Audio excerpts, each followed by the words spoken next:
తెలుసా, గౌతమ బుద్ధుడు 8 ఏళ్ళు చాలా తీవ్రమైన సాధన చేశాడు. తీవ్రమైందంటే చంపేసే రకమైన సాధన. చాలా బలహీనంగా అయిపోయాడు. ఎందుకంటే చాలా రోజులు నెలలు అలాగే తినకుండా ఉన్నాడు. తనకు చాలా విషయాలు తెలుసు, అయినా ఇంకా స్వేచ్ఛ పొందలేదని తెలుసు.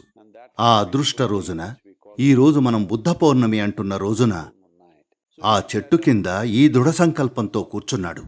నేనిక్కడే కూర్చుంటా. సాక్షాత్కారం అన్నా పొందాలి, లేదా ఇలాగే చావాలి అనుకుని కూర్చున్నాడు. కేవలం కొన్ని క్షణాలే పట్టింది. నేనంటున్నది, అతను 8 ఏళ్లు వృధా చేశాడు. అది ఒక మార్గం అనుకుని. మార్గం అంటే దూరం ఉంది. Between you and yourself.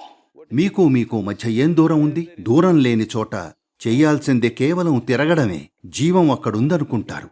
లేదు, అది